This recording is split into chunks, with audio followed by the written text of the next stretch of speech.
Welcome to the Michael Paris podcast.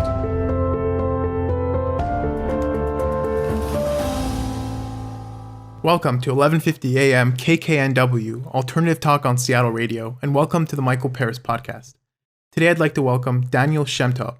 Daniel is a serial entrepreneur whose journey began with nothing more than $1 and a dream. Despite skipping college, Daniel's success was never hindered by the lack of traditional education. Like many younger people, Daniel chose differently. After a few startup attempts, Daniel caught his first big break in 2010 with the original Lime Truck, and then expanded into multiple trucks in multiple cities. Lime Truck is a food truck that delivers fresh food to the masses, from those stuck in office cubicles to those who are simply too busy to go to a restaurant. Success began to skyrocket, and the local buzz he generated secured an invite to participate in the Food Network series called The Great Food Truck Race, where he won first place in season 2 and was quoted in Yahoo's top 10 trucks in America 3 years running. Daniel proceeded to open 3 brick-and-mortar locations called the Lime Truck TLT Food across LA and Orange County before the age of 27. Upon the success of the food truck, Daniel further pursued his ambition as a cook and opened a Japanese yakitori restaurant in downtown LA called Hatch Yakitori. Daniel's journey as an entrepreneur didn't stop there. He partnered with Dr. Snibby, a renowned orthopedic surgeon in Los Angeles, to launch Snibs, a universal work shoe designed for use by anyone who is on their feet for long periods of time. The typical work shoe has not been reinvented or rethought.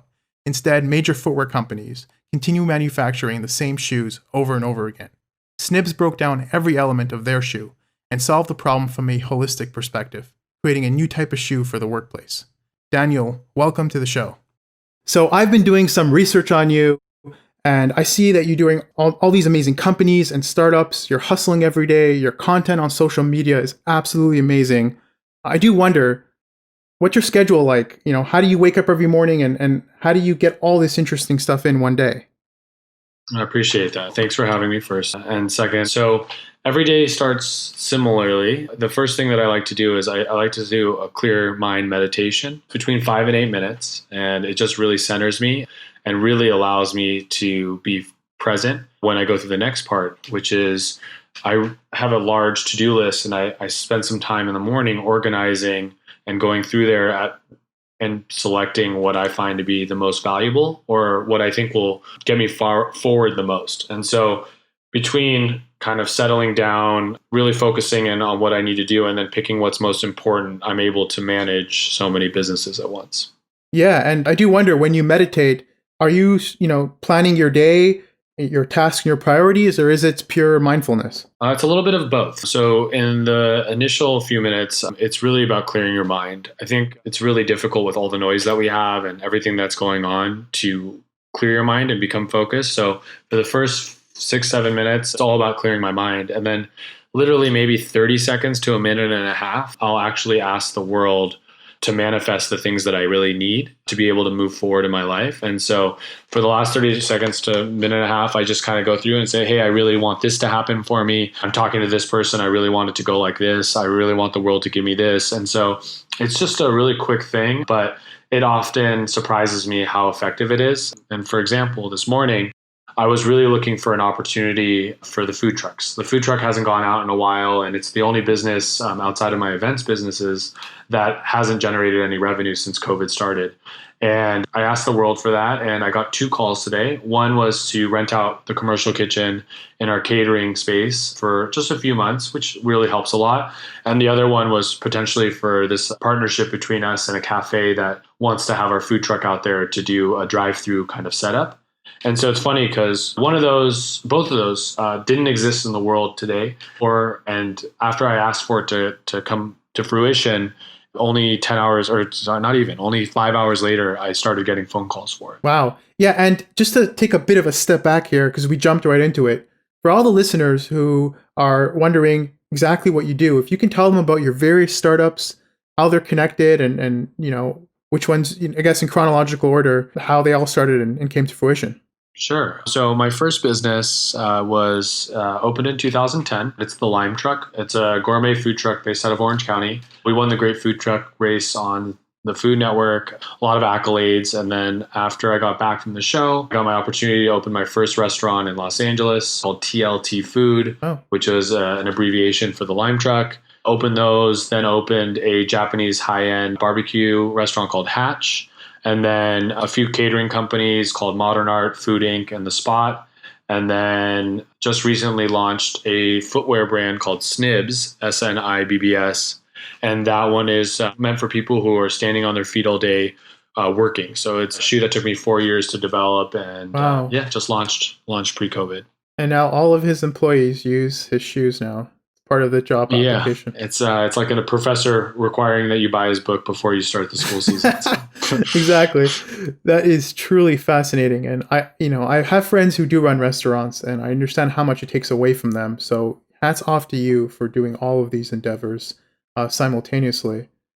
Now, if you can tell us a little bit about how COVID has affected your business and what specific elements have been most effective, and what have you tried to do during this time to make the most of it? So COVID has affected my business greatly. When it comes to the restaurants, we're not able to open. So we're just doing delivery and takeout, which is a significant drop of revenue. And then the events businesses went to zero, which was a really large business for us. And then the shoes, our target demographic of hospitality workers are no longer in business. Elective medical, which was a big part of a wholesale model, is also closed.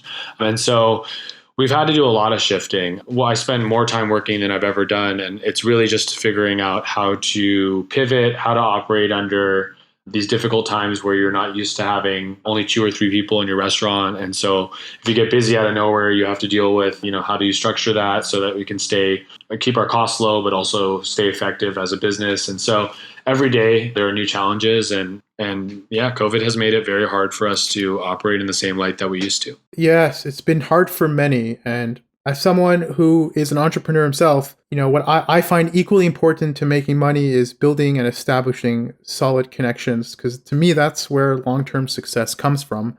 So I've been looking at this time as an opportunity for me to make the most out of certain areas that I normally can't while I'm going through my day-to-day rush. So I have been tripling down on networking on LinkedIn and making all sorts of fascinating connections. And that's kind of how I look at it as being an entrepreneur, someone who potentially can be successful.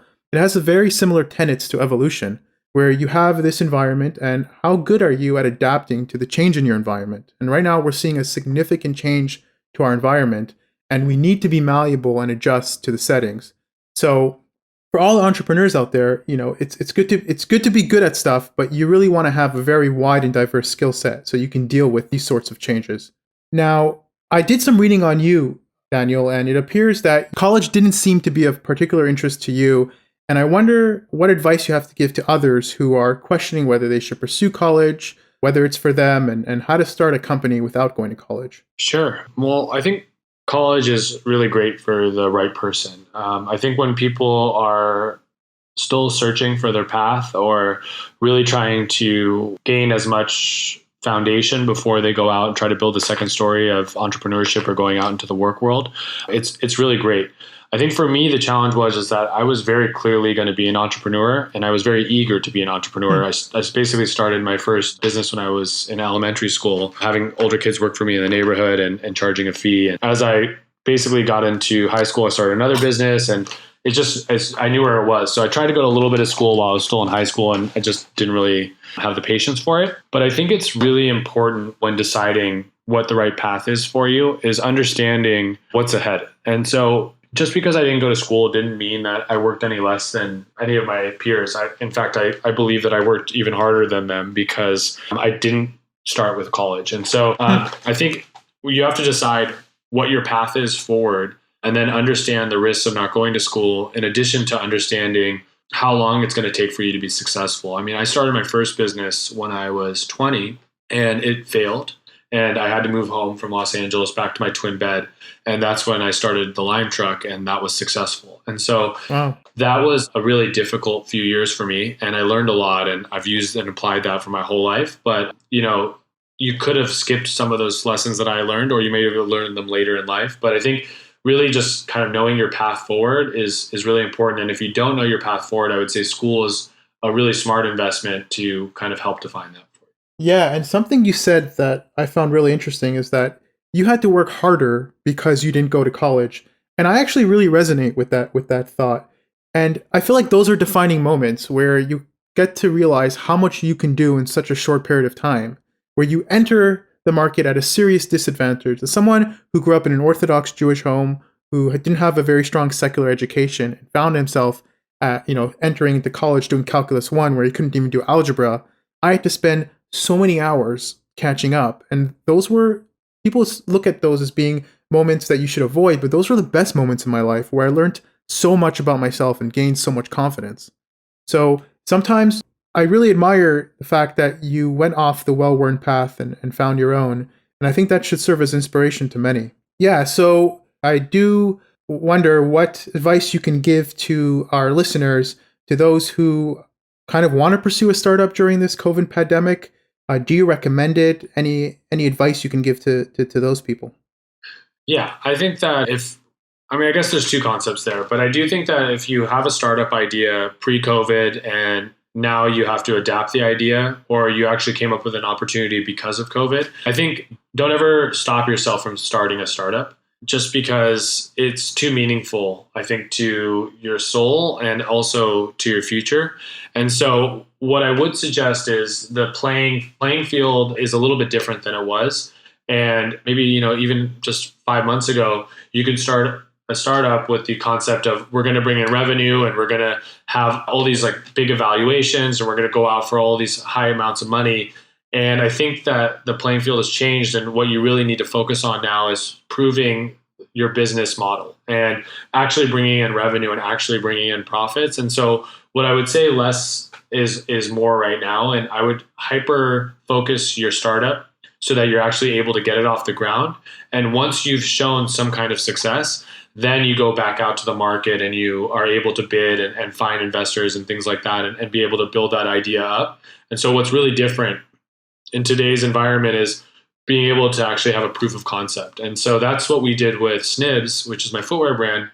We raised some of the capital pre-COVID, but what we really wanted to do was show how successful we can be even in these difficult times, and then go back to investors and really ask them to go all in, because the proof is in the pudding. We actually have revenue numbers. We sold out of certain SKUs. And so I would say if you're starting a startup right now, it's just really about proving that. And if you're able to, even especially right now with how difficult things are, you're going to have a nice road ahead of you. Yeah, if you're able to make the argument in the least ideal situations, I think you come forward with a good case to how to, that your company would flourish in ideal situations. Absolutely. And I think the other thing too is right now you have to stay lean to be successful, even if you're a big brand. And I think that mentality of staying lean as you grow a company and really have the entrepreneur be the resource, the driving force behind the brand, it allows for the most chance of success. And so I think having a startup right now, it might be a little bit more difficult to get off the ground, but if you can get off the ground, I actually see a longer runway ahead of you, because you're having to do everything yourself. You're having to learn everything yourself, and you're having to be very sharp to get to be successful. And so that's actually pretty rewarding. Yeah, very well said, Daniel. It's almost like you have to super optimize during these times, and those optimization skills are going to be super useful on the road ahead once things go back to normal. Yeah, Daniel, if you can tell people where they can find you online, they want to search up your various companies, this would be a great time. Sure. Yeah. So the easiest way is probably go to Instagram. It's my name, Daniel.Shemtob, SHEM as in Mary, TOB as in boy. And then you can find also DanielShemtob.com. You can find the brands, or you can search for Snibs, which is SNIBBS, The Lime Truck, TLT Food, Hatch Yakitori. Those are different ways to actually look at the businesses. Or if you want to find me, you can go to the Instagram. Great. And for the listeners who are coming to this podcast through my website or through iTunes, everything will be listed in the description below. So, Daniel, thanks so much for your time. I really appreciate it. And stay safe during COVID, and all the best, brother. You too. Thanks.